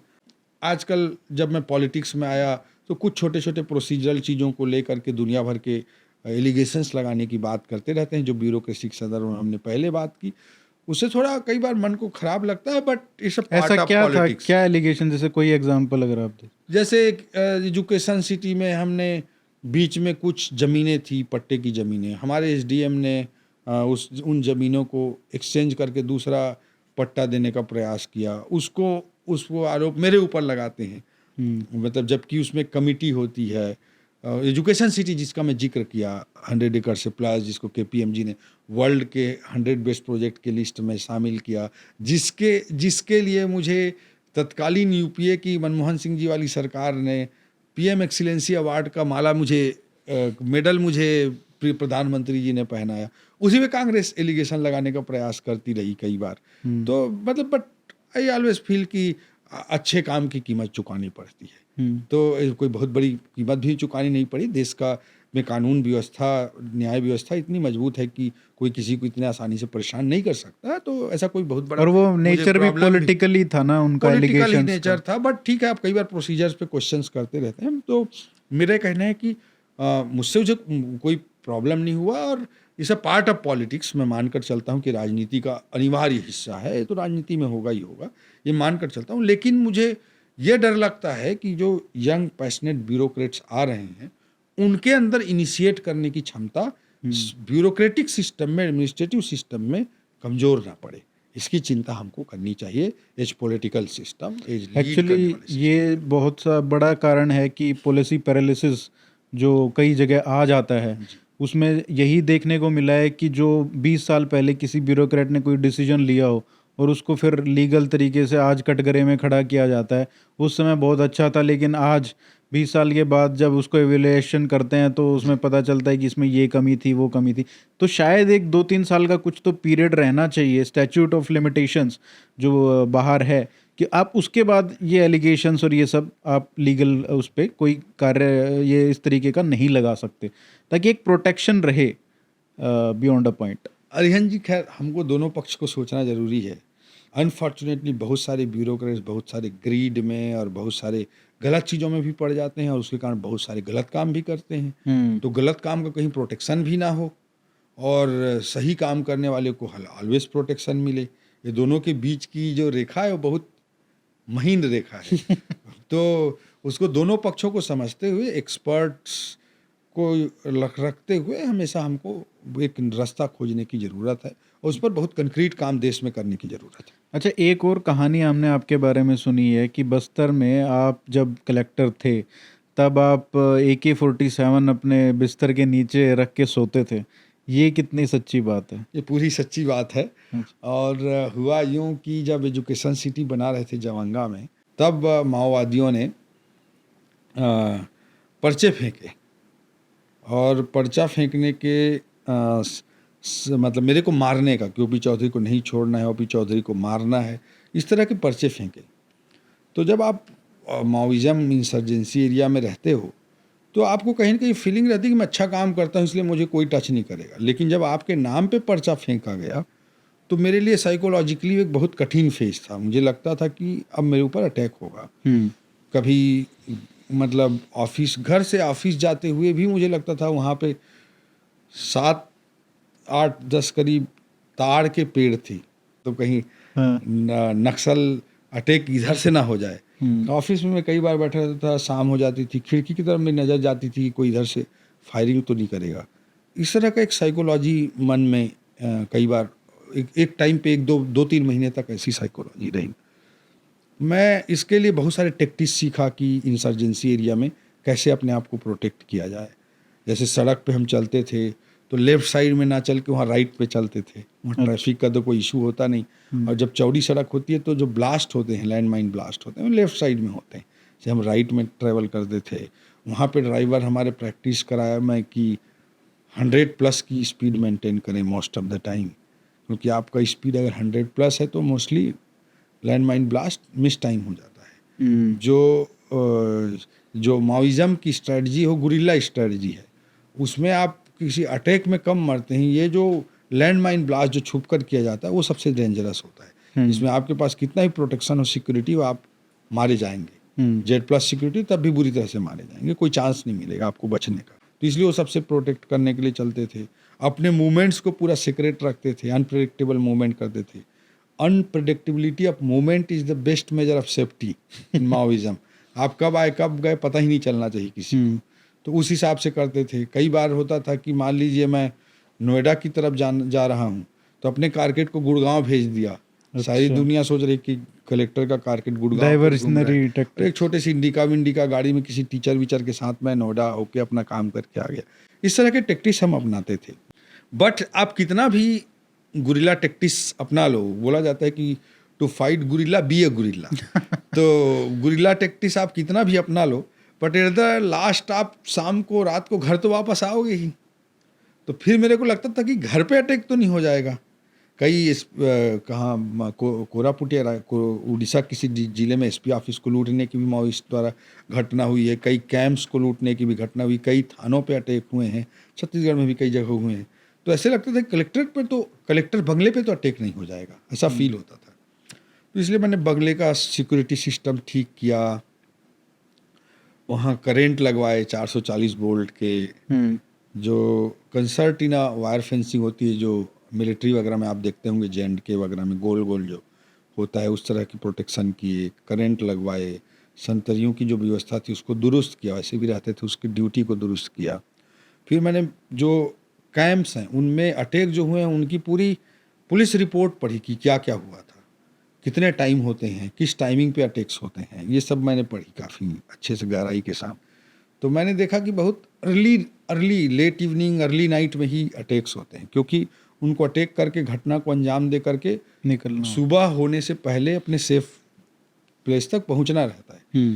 तो इसलिए मैंने देखा कि 10-11 बजे के बाद, ज़्यादातर नहीं होते 11-12 बजे के बाद, तो मैंने अपना रूल बना लिया था वहाँ पे कि 2 बजे से पहले सोना नहीं है।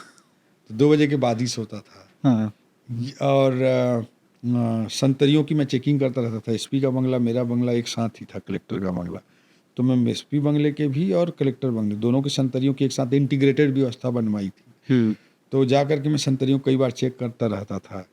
कई बार संतरी सो जाता था तो उसका AK-47 उठा के मैं ले आता था। और वो बेचारे दिन में परेशान होते रहते थे कि हमारा गया कहाँ, SP को पता चलेगा तो क्या होगा, नौकरी चली जाएगी। फिर धीरे से खोजते हुए आते थे, मैं उनको पता रहता था कि कलेक्टर साहब ले गए। तो फिर मेरे पास आते थे कि सर मैं बोला AK-47 मुझसे भागोगे संतरी को। इस तरह की स्थितियाँ होती थी। तो इन सारे सिस्टम के बाद मैंने लास्ट में सोचा चलिए सारे प्रोटेक्शन मेजर्स अपनाने के बाद अगर अटैक हो ही जाता है बंगले में, घुस ही आते हैं, घिर ही जाते हो आप, तो मैंने अपने जो बंगले के अंदर जो मेरा बेडरूम था उस तरफ से अंदर से एक सीढ़ी लगाई ऊपर जाने के लिए, और ऊपर में एक मोर्चा बनवाया, बड़ा सा मजबूत सा मोर्चा। और मैंने तय किया कि मेरे बेडरूम के सामने 2 मेरे सबसे विश्वसनीय और इंटेलिजेंट और जाबाज जवानों को मैं सुलाता था। वो लोग मेरे बेडरूम के जस्ट बाहर बंगले के अंदर ही सोते थे। वो 2 लोग, उनके पास 2 AK-47 होती थी। मेरा एक दोस्त साथ में रहा करता था, वो और मैं बेडरूम में सोते थे, और हम दोनों एक AK-47 रखते थे। तो हम सोचते थे कि हम 2 लोग, दोस्त और मैं, एक AK-47 के साथ, और वो 2 जवान जो हैं घर के अंदर घुस भी गए तो इधर से हम इस सीढ़ी से ऊपर चढ़ जाएंगे मोर्चे पे और सीढ़ी गिरा देंगे, और हम जो भी बाहर घिरा रहेगा उसको अटैक करेंगे। अगर ये स्थिति बन जाती है तो लास्ट फाइट हम करेंगे।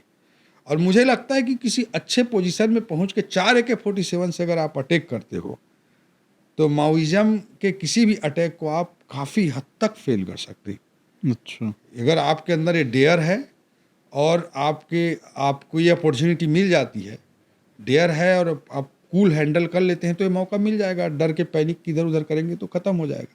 4 AK-47 अगर अच्छे चले, अगर अच्छे लोग पोजीशन से, तो पूरा अटैक मूवमेंट उनका भी छत विक्षत हो सकता है। वो 500-700 के ग्रुप में अटैक करते हैं। उनका जन मिलिशिया का ग्रुप अलग होता है, संगम जन मिलिशिया तक जाते हैं जल्दी, उनके कमांडर अलग लेयर में होते हैं, अलग लेयर वाइज रहता है। और उनका प्रिंसिपल गुरिल्ला टेक्टिक्स में उनका प्रिंसिपल जीरो लॉस के प्रिंसिपल पर होता है। उनका पहला सिद्धांत होता है कि उनको लॉस ना हो। तो जब 4 AK-47 ऊपर चल रहे हैं तो लॉस तो होगा ही उनका भी। तो उनकी स्ट्रेटजी को बहुत बड़ी चोट लगती है उससे। अच्छा, ये इम्पोर्टेंट है। मतलब वो इस स्ट्रेटजी पे ऑपरेट करते हैं कि कोई भी मरे ना उनका। जीरो लॉस उनका बेसिक प्रिंसिपल रहता है, कोशिश रहती, क्योंकि अगर लॉस होगा उनकी डेथ होगी और उनकी डेड बॉडी लोगों के बीच में जाने लगेगी तो माओइज्म का बेसिक प्रिंसिपल है कि उनके मूवमेंट को बड़ा नुकसान होगा। क्योंकि ये अगर आम नागरिक या पुलिस का, सॉरी आम नागरिक ना कहूँ, पुलिस का नागरिक, अगर पुलिस का सिपाही मरता है और उन लोगों के बीच में, समाज के बीच में उसका छत विक्षत शरीर जाता है तो उससे उनके मूवमेंट को प्लस मिलता है। और इसीलिए मारने के बाद भी चेहरे पर कुल्हाड़ी से हमला करना, पूरा चेहरे को छत विक्षत कर देना, ये स्ट्रेटजी रहती है विभत्स एक स्वरूप डेड बॉडी का क्रिएट किया जाए। तो ये बेसिक प्रिंसिपल है माओइज्म की। लिटरेचर आप पढ़ेंगे तो थोड़ा बहुत मैंने पढ़ा है, तो उसमें बेसिक प्रिंसिपल है टेरर क्रिएट करने के लिए। तो वो रहता है, तो अगर उनकी डेड बॉडी इधर जाने लगी तो मूवमेंट को बड़ा लॉस होगा। और उनके पास उनका बेसिक प्रिंसिपल है जीरो लॉस का। तो उसमें काफ़ी मुझे लगता है कि उस लास्ट फाइट हम करेंगे अगर अटैक हो गया तो। बट फॉर्चुनेटली इतना मैं ज़रूर कहूँगा कि हमारे एजुकेशन प्रोजेक्ट्स को बाद में माओइस्ट लोगों ने कोई नुकसान नहीं पहुँचाया। पहले हमको डर था, कई बार स्कूल उड़ाए भी गए थे हमसे पहले, लेकिन चाहे एजुकेशन सिटी हो, लाइवलीहुड कॉलेज हो, पोटा केबिन हो, इनको उन्होंने कभी नुकसान नहीं पहुंचाया। एजुकेशन सिटी को लेकर शायद उनके मन में कोई कन्फ्यूजन था, क्योंकि गांव-गांव में बात चल गई थी शायद उस समय कि यहाँ NMDC आ जाएगा, इंडस्ट्री लग जाएगी, आर्मी का ट्रेनिंग स्कूल खुल जाएगा, इस तरह के अफवाह फैले थे। लेकिन बाद में शायद उनको लगता था कि 2 एकड़, 5 एकड़, 7 एकड़ का स्कूल होता है, 100 एकड़ का कौन सा स्कूल होता है। सबको यही लगता था, गांव वालों को, और सबको इस तरह की बात लगती थी। तो उनको मैंने ऑन बोर्ड लिया, गांव वालों को अपने सिस्टम में जोड़ा। उन्होंने जब समझा चीज़ों को, उनको मैंने दिल से कनेक्ट किया। उसमें लेफ्ट आइडियोलॉजी के बहुत सारे लोग थे, जो कम्युनिस्ट पार्टी है वहाँ पर, उसके बहुत सारे लोग थे। वो भी मेरे से ह्यूमन एंगल से जुड़े, मेरे प्रोजेक्ट्स को समझे, एजुकेशनल प्रोजेक्ट्स को समझे। और बाद में जो जावांगा गांव है जहाँ एजुकेशन सिटी बना है, वो मतलब लेफ्ट विंग की आइडियोलॉजी की पार्टी का बहुत ही फेमस गांव है। और उसके बाद भी वहाँ दादा बोमरा राम जैसे लोग हैं जो विधानसभा इलेक्शन भी लड़े हैं सीपीआई की ओर से, कम्युनिस्ट पार्टी ऑफ इंडिया की ओर से। उन लोगों ने भी मेरी भावना को समझा, मुझे समझा, और आज भी मेरे बड़े अच्छे रिलेशंस हैं उन लोगों से। और उन्होंने बाद में प्रोजेक्ट को ओन करना स्टार्ट किया। तो कोई अटैक नहीं हुआ, कुछ नहीं हुआ। बट अपने जब एक बार आपको मारने का पर्चा फेंक दिया जाता है माओइस्ट एरिया में, तो लास्ट तक आपको तो लगता ही रहता है कि मेरे पे अटैक हो सकता है, मुझे मारा जा सकता है। तो उस साइकोलॉजी के तहत मैं AK-47 बेडरूम में रखता था, सच्चाई। अच्छा, आपने ये सारे प्रपंच करे, लेकिन आपने ये नहीं सोचा कि चलो यहाँ से छोड़ के ही चले जाते हैं? Not at all. मैं लास्ट तक वहाँ रहा। और जब मेरे को वहाँ से मतलब जब ट्रांसफ़र हुआ तो मुझे बहुत दुख हुआ।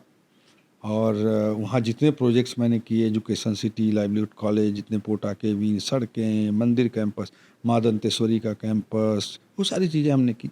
वो सब मेरे को आज भी अपने बच्चे की तरह फील होते हैं प्रोजेक्ट्स। ऐसा फील होता है कि दीज आर माई बेबीज़, ऐसा फील होता है। और जब मैं ट्रांसफ़र हुआ तो doctor Raman Singh ji chief minister थे उस समय। उन्होंने मेरे को खुद फ़ोन किया कि इतने सारे तुम अच्छे प्रोजेक्ट्स कर रहे थे, तो तुम अपने बाद किसको कलेक्टर चाहोगे जो अच्छे से इन प्रोजेक्ट्स को आगे बढ़ा सके। तो मैंने जो नाम सजेस्ट किया उसी का नाम का ऑर्डर हुआ जस्ट चंद घंटों बाद। और मैंने डायरी लिखी कि यहाँ क्या क्या प्रोजेक्ट्स और क्या क्या काम जो वहाँ की युवाओं के लिए, शिक्षा के लिए, स्पोर्ट्स के लिए चल रहे हैं, उन सब की मैंने लिस्टिंग करनी चालू की तो 200 पेज की डायरी भर गई, इतने प्रोजेक्ट्स चल रहे थे, इतने काम चल रहे थे। मैंने सारे काम का डिटेलिंग लिखा, 200 पेज की डायरी भर गई, और उसको लिखते हुए कम से कम 20 बार मेरे आँख से आंसू निकले हों उन प्रोजेक्ट्स के बारे में लिखते हुए। और फिर मैंने वो डायरी नेक्स्ट कलेक्टर को हैंड ओवर की, और वो प्रोजेक्ट्स काफ़ी हद तक आगे बढ़े। आज भी वहाँ प्रशासन में जो लोग भी वहाँ पे गए और उन्होंने अच्छा काम किया, आज भी जो वहाँ कलेक्टर हैं अच्छा काम कर रहे हैं। तो वो सब चीज़ें हुई, but these are very emotional part of my life, और इसीलिए मैंने कहा कि मेरे को लगता है कि मोक्ष मिल गया मेरे को। तो वो सबसे बेहतरीन आप कह सकते हो पीरियड था एडमिनिस्ट्रेशन। बेस्ट पीरियड ऑफ मेरी एडमिनिस्ट्रेटिव लाइफ का, best period of not only my administrative life but whole life. I feel life का सबसे गोल्डन ईयर्स, क्योंकि वहाँ पे कुछ अचीव करने का मौका मिला। हाँ, मतलब एक ऐसे समाज के लिए जो सबसे ज़्यादा ज़रूरतमंद था, जो सबसे ज़्यादा जहाँ ज़रूरत थी, जहाँ सबसे ज़्यादा ब्लैक स्पॉट्स थे, सबसे ज़्यादा शून्यता थी, वहाँ पे कुछ करने का, उसको भरने का कुछ। जहाँ ऑलरेडी डेवलप्ड हैं, सो कॉल्ड डेवलप्ड हैं, वहाँ लोग 1.5 होशियार नहीं 2.5 होशियार हो जाते हैं। तो वहाँ पे आप उस ऐसे लोगों के लिए काम करके आपको वो सेटिस्फेक्शन नहीं मिलता जो मोस्ट इनोसेंट और जो सबसे ज़्यादा ज़रूरतमंद और सबसे प्यारे लोग हैं, बस्तर के आदिवासी भाई बहन लोग। तो उनके साथ जो काम करके, उनके लिए जो कुछ करके सेटिस्फेक्शन मिलता है, इट्स अनपैरेलल। आप जब पॉलिटिक्स में आ रहे हैं, जब ये सब कर रहे हैं, आप तो एक तो वो करियर था और एक ये है, और अभी फाइनेंस मिनिस्टर भी हो। तो आपको हमने ये तो पूछा कि उसमें क्या अच्छा सुनहरा वो था पीरियड, लेकिन यहाँ पे आने के बाद क्या लगा आपको सिस्टम में? क्या ऐसी नई फाइंडिंग थी कि जो आपको नहीं पता थी? एज अ ब्यूरोक्रेट भी आपको उस सिस्टम के बारे में नहीं पता था, जो पॉलिटिक्स में आने के बाद या फाइनेंस मिनिस्टर बनने के बाद आपको पता चला? किसी भी सिस्टम के बाहर रहते हैं तो हम सिस्टम को एक लिमिटेड लेवल तक ही समझ पाते हैं। मेरा ये एक्सपीरियंस रहा है। जब एक सामान्य ज़िंदगी जीते थे, तब एडमिनिस्ट्रेटिव सिस्टम में जब गए तो वहाँ की चीज़ें अलग सी लगी। एडमिनिस्ट्रेशन में रहते थे, पॉलिटिक्स के बारे में सोचते थे, उससे काफ़ी अलग है पॉलिटिक्स। तो ज़रूर मैंने डिसीजन लिया पॉलिटिक्स में आने का, बट पॉलिटिक्स में आकर पॉलिटिक्स को जीने के बाद बहुत सारी चीज़ें टोटली डिफरेंट फील हुई, जैसा मैं सोचता नहीं था। जैसे अब तो खैर एनीवे, तो मतलब तो बता नहीं रहे आप। पॉलिटिक्स मैं बताऊंगा जरूर। पॉलिटिक्स में आया तो यहाँ का सिस्टम टोटली डिफरेंट था। और जब हार हुई मेरी चुनाव में और हमारी पार्टी की भी सरकार चली गई, बट उसके बाद पॉलिटिक्स में काम करने का जो अवसर मिला, पार्टी ने मुझे स्टेट सेक्रेटरी बनाया, फिर स्पोक्स पर्सन भी बनाया, फिर जनरल सेक्रेटरी भी बनाया 5 साल के बीच में ही। तो पार्टी ने मुझे बहुत अवसर दिया पार्टी के अंदर, संगठन के अंदर काम करने का। और किसी पॉलिटिकल पार्टी में कार्यकर्ता वास्तविक अर्थों में पॉलिटिक्स के लिए तभी तैयार हो पाता है, मैंने ये रियलाइज़ किया, जब वो संगठन में काम कर लेता है। तो मेरे लाइफ के लिए बहुत लर्निंग वाले 5 साल थे, बहुत इम्पोर्टेंट 5 साल थे। और शायद मैं इन 5 सालों को विपक्ष में रहते हुए प्योर ऑर्गेनाइजेशन में की पॉलिटिक्स नहीं किया रहता तो शायद मैं पार्टी को उतने अच्छे तरीके से नहीं समझ पाता। आइडियोलॉजिकल जुड़ाव, वैचारिक रूप से जुड़ाव मेरा बीजेपी आरएसएस की आइडियोलॉजी से काफ़ी लंबे समय से था, लेकिन फिर भी पॉलिटिक्स के जो अंदर की बातें होती हैं वो मैं अच्छे तरीके से नहीं समझ पाता, ऑर्गेनाइजेशनल चीज़ों को नहीं समझ पाता। तो I see these 5 years at great 5 years for my life. और कोई भी इंसान के व्यक्तित्व का वास्तविक और सही विकास तभी होता है जब वो नेगेटिव सिचुएशंस में होता है। This is also a boon for your life में कभी कभी नेगेटिव सिचुएशन भी आने चाहिए, तभी आपके व्यक्तित्व का सही निखार होता है, व्यक्तित्व का विकास होता है, आपको सही लोगों की, गलत लोगों की समझ बनती है। वो लाइफ के लिए बहुत ज़रूरी और बहुत अच्छा होता है।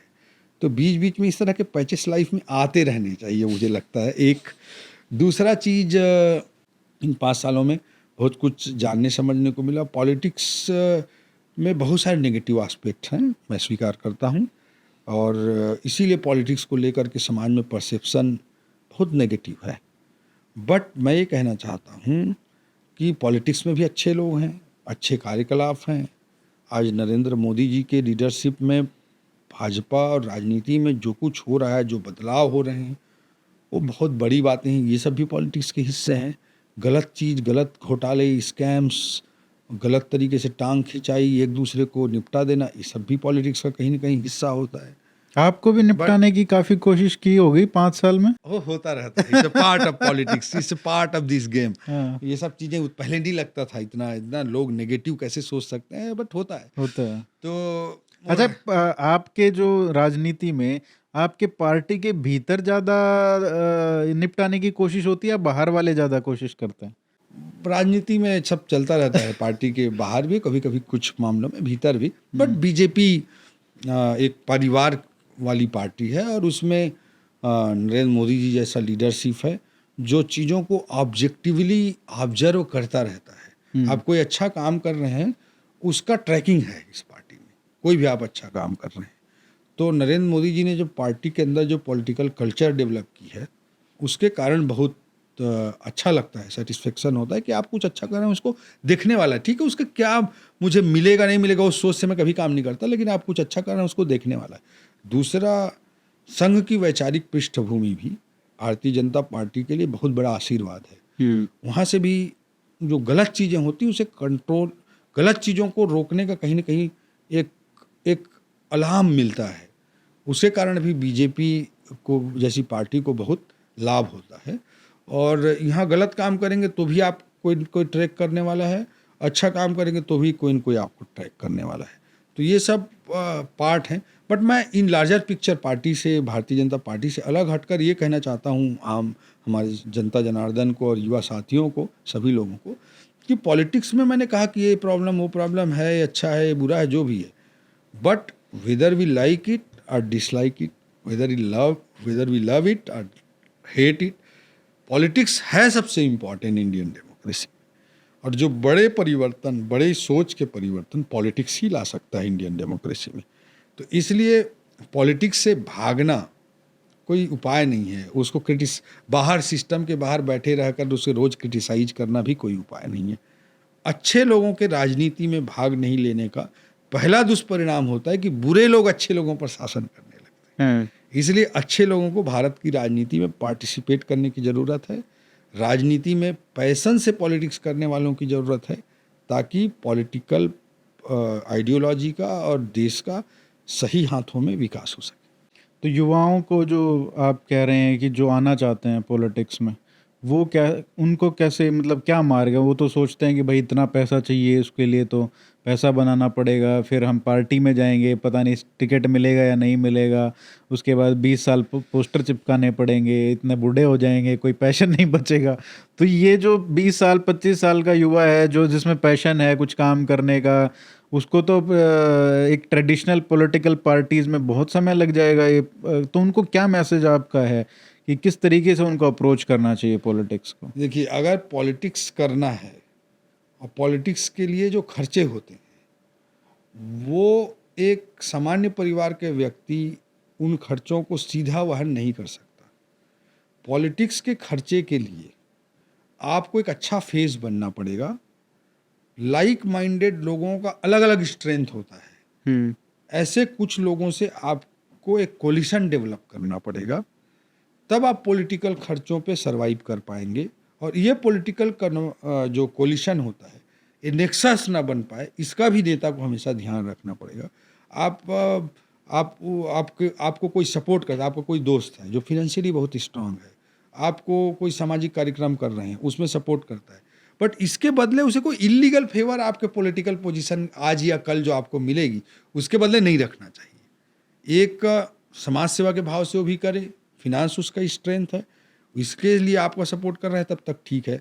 लीगल फेवर एक्सपेक्ट कर रहा है, जो लीगल फ्रेमवर्क में है वो फेवर एक्सपेक्ट कर रहा है, तब भी मैं उसे कहीं ना कहीं व्यवहारिक रूप से सही मानता हूँ कि उसको कल आज उसने आपको सपोर्ट किया, कल आप सरकार में हैं तो वो आपको चाहता है कि कोई लीगल फेवर हो जाए उसको, कि कोई उसका काम रोक रखा है एडमिनिस्ट्रेशन का आदमी जो सही काम है उसको आप बोल के सही काम को फैसिलिटेट करते हैं, इस तरह का एक्सपेक्टेशन रखता है तो ठीक है। और पॉलिटिकल इस तरह का कोलिशन डेवलप करना एक सामान्य बैकग्राउंड वाले व्यक्ति के लिए पॉलिटिक्स में ज़रूरी भी है, एक चीज़। दूसरी चीज़ मैं कहना चाहूँगा कि अपने खुद की ज़रूरतों के लिए और फैमिली की ज़रूरतों के लिए और अपने जीवन को अच्छे तरीके से आप जी सके बिना कोई टेंशन के, बिना कोई एक्सपेक्टेशन के, उसके लिए बेसिक फिनेंशियल प्लानिंग हर युवा को पहले अपने खुद की करनी चाहिए। कुछ ना कुछ अल्टरनेटिव सोर्स ऑफ इनकम आपके पास ज़रूर होना चाहिए, तभी पॉलिटिक्स में आप सफल होंगे, नहीं तो पॉलिटिक्स को ही आप बर्बाद करेंगे। और जब एक बार इजी मनी की लोगों को आदत हो जाती है तो इजी मनी का क्रम कभी रुकता नहीं, वो बढ़ता चला जाता है। तो इसलिए युवाओं को मैं कहना चाहूँगा कि पॉलिटिकल खर्चों के लिए एक होली कोलिशन डेवलप करना और खुद के और फैमिली के सर्वाइवल के लिए एक बेसिक क्वालिटी ऑफ लाइफ को मेंटेन करने के लिए खुद का फिनेंशियल अल्टरनेटिव अरेंजमेंट रखना, ये दोनों उनकी स्ट्रेटजी का हिस्सा होना चाहिए। तभी पॉलिटिक्स में आप अच्छे से ग्रो कर सकते हैं, अच्छा काम कर सकते सर आखिरी में जो एक बात मेरे को पता चली थी आपकी, जब मैं आईआईटी दिल्ली में आपका लेक्चर सुन रहा था, उसमें ये कि आपका जो स्टॉक मार्केट का गेम है वो बहुत स्ट्रांग है। तो ये जर्नी कहाँ से शुरू हुई? आपने करोड़ों का कॉर्पस बना लिया है अपना सिर्फ स्टॉक मार्केट में इन्वेस्ट करने से। ये कहाँ, मतलब पहले आईएएस थे, अब पॉलिटिक्स में आ गए, लेकिन बीच में ये स्टॉक मार्केट में भी पैसा लगाया और वहाँ पे भी सक्सेस मिली। तो इसकी क्या कहानी है? कुछ टिप्स दीजिए लोगों को। मैंने इन पिछले 5 सालों में एक तो खेती का काम किया, जो मेरे गांव में मेरे पारिवारिक पृष्ठभूमि में खेती हमारा परिवार का बेसिक काम रहा है। मेरे पिताजी स्कूल टीचर थे, बट मेरे दादाजी पक्के किसान थे और गांव में खेती भी हमारी है, खेती करते आए हैं। तो उसको मैंने प्रगतिशील खेती की ओर टर्न किया, हॉर्टिकल्चर क्रॉप्स की ओर, बनाना, कोकोनट, जैक फ्रूट, लीची, वाइट सैंडलवुड, चीकू, ये सब पे काम कर रहे हैं। और ये काम मैंने किया, बहुत पैशन के साथ किया, पिछले 3 सालों से मैं कर रहा हूँ। वो भी प्रॉफिटेबल है? बहुत अच्छे से प्रॉफिटेबल है और बहुत अच्छा सुकून भी मिलता है, आपके शरीर के फिटनेस को भी उससे बल मिलता है। ये सब उसमें हुआ, ये अच्छा एक एस्पेक्ट रहा इन 5 सालों के negative, so called negative situations में। दूसरा, स्टॉक मार्केट की आपने बात की, जब मैं आईएएस की तैयारी करता तब भी इकोनॉमिक्स मुझे बहुत अच्छा लगता था, इकोनॉमिक्स में थोड़ा बहुत पढ़ता, ठीक ठाक पढ़ता रहता था।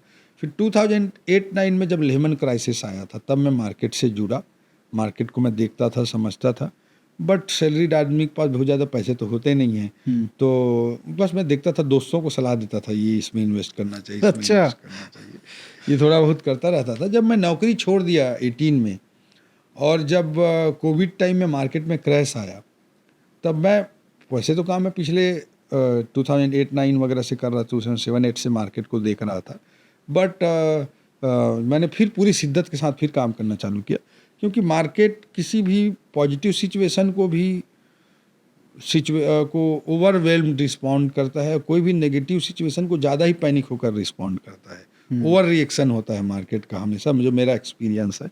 तो कोविड में जब एक्सट्रीम फॉल आया, तब मेरे को लगा कि over reaction, and I entered in market with borrowings, मतलब अपने लोन लेके, उधारी लेके, दोस्तों से मैंने मार्केट में एंटर किया। और वो एवरीबडी वाज एक्सपेक्टिंग कि मार्केट एक्सपर्ट्स की यू शेप या डब्ल्यू शेप रिकवरी होगी, but it was a sharp V shape recovery, जिसके कारण तुरंत पैसे बन गए लोगों के, मेरे भी पैसे बन गए। देन आई और स्ट्रेटजाइज किया और डेप्थ में गया, और कई दूसरे कॉन्सेप्ट, कभी कंसिस्टेंट कंपाउंडिंग पे चीज़ों को कुछ करने की कोशिश की, कुछ एक्सपेरिमेंट्स करते थे, मोमेंटम इन्वेस्टिंग, फिर कुछ माइक्रो कैप्स, कुछ थोड़े जल्दी पैसे बनाने के टेक्निक्स सीखे, बहुत डीप स्टडी किया, अध्ययन के आधार पर इन्वेस्टमेंट्स किए, और काफ़ी अच्छा पैसा भी बना। तो it gives lot of confidence कि आपको लाइफ में खुद के लिए कभी किसी दूसरे के सामने हाथ फैलाने की ज़रूरत नहीं है। पॉलिटिक्स में भी आप पूरे मजबूती के साथ अपने जीवन को जी सकते हैं, उसके लिए किसी चीज़, दूसरी चीज़ पर डिपेंडेंसी नहीं है। तो it gives lot of confidence and positivity in life. तो कितने उधार लिए थे उस टाइम पे? 2 करोड़? हाँ, 2 करोड़ के लगभग उधार लिए थे। पहले तो दोस्त चाहिए 2 करोड़ उधार दे दे। हाँ, मतलब थे पैसे, मैंने बोला ना कि एक होली कोलिशन भी बनाना जरूरी होता है, और कई लोगों से लिया, एक किसी से नहीं लिया, कई लोगों तो अभी से कितना हो गया कॉर्पस? काफ़ी बड़ा हो गया है। लगभग अब जब बहुत बड़ा हो जाएगा तब बताऊंगा जी। 30 करोड़? कम है उससे, 30 करोड़ से थोड़ा कम बट है। स्किल है तो कंटिन्यूअसली ग्रो कर सकता है। मार्केट इज अ बिग, मतलब मोदी जी के लीडरशिप में इंडिया, जो न्यू इंडिया बन रहा है, उसकी जो इकोनॉमिक ग्रोथ स्टोरी लिखी जा रही है, 2047 तक भारत विकसित राष्ट्र बनने जा रहा है। तो अभी तीसरे टर्म में 3rd लार्जेस्ट इकोनॉमी बनने जा रहा है, और ये मोस्टली प्राइवेट सेक्टर ड्रिवन है। तो ये प्राइवेट सेक्टर ड्रिवन है, तो प्राइवेट सेक्टर में इसमें बहुत बड़े बड़े छोटी छोटी माइक्रो कैप कंपनियां भी भविष्य में जायंट कंपनियां बनेंगी, मेरा ये मानना है। और उस इकोनॉमिक ग्रोथ स्टोरी का आम आदमी के लिए हिस्सा लेने का एक बहुत बड़ा ये जरिया है। तो उस दृष्टिकोण से मैं स्टॉक मार्केट को इंडिया की इकोनॉमिक ग्रोथ स्टोरी के साथ देखता हूँ, और उसी अनुरूप मैं अपने खुद के लिए काम करता हूँ, जो भी मेरे क्लोज हैं उनको मैं उसी डायरेक्शन से बात करता हूँ, मेरे विचार वो हैं। बट मार्केट में lot of things are happening, वहाँ पे कॉल है, पुट है, वहाँ पे ऑप्शंस हैं, फ्यूचर्स हैं, lot of things are there. तो लोगों का ये रहता है कि बैंक में पैसा पड़ा हुआ है तो उनको तो 5-7% मुश्किल से ब्याज मिल पा रहा है। वहाँ वही पैसा जब मार्केट में आते हैं तो आदमी को लगता है कि 6 ही महीने में डबल हो जाए। तो इस तरह का ग्रीड का स्कोप ना रख के इंडिया की इकोनॉमिक ग्रोथ स्टोरी को एक समझदारी के साथ अगर कोई प्ले करता है तो अच्छा पैसा बन सकता वो है। रीच ही नहीं अल्ट्रा रीच होगा। ये मेरा स्ट्रॉन्ग कन्विक्शन है। बट बहुत समझदारी से, बहुत स्टडी से, बहुत तरीके से करना चाहिए। कोई अंधा नहीं है। कॉल पुट जो होता है वो पूरा जुआ है। उसी कारण से पूरे देश में स्टॉक मार्केट को लेकर परसेप्शन बना हुआ है कि ये जुआ हुआ का चीज़ है। कई मेरे अच्छे पढ़े लिखे दोस्त, कई मिनिस्टर बोलते हैं बताओ कैसे खेलते हैं। अरे खेलने का नहीं है भाई, है ना। ये इंडिया अगर मोदी जी के लीडरशिप पे, उनकी इकोनॉमिक ग्रोथ स्टोरी पे, इंडिया पे भरोसा करते हो, इंडिया की इकोनॉमिक स्टोरी पे भरोसा करते हो, थोड़ा समझना पड़ेगा, तो मतलब पढ़ना पड़ेगा, समझना पड़ेगा, डेप्थ में जाकर करना पड़ेगा। Then you can make good money. I strongly believe. चलिए सर, आपने इतना समय दिया और इतने अच्छे से बात की, उसके लिए बहुत बहुत धन्यवाद। धन्यवाद अरिहन जी आपका, आपने इतना अच्छा अवसर दिया। और धन्यवाद सभी दर्शक साथियों का जो मेरे को शिद्दत से सुन रहे हैं। जय जोहार, जय छत्तीसगढ़।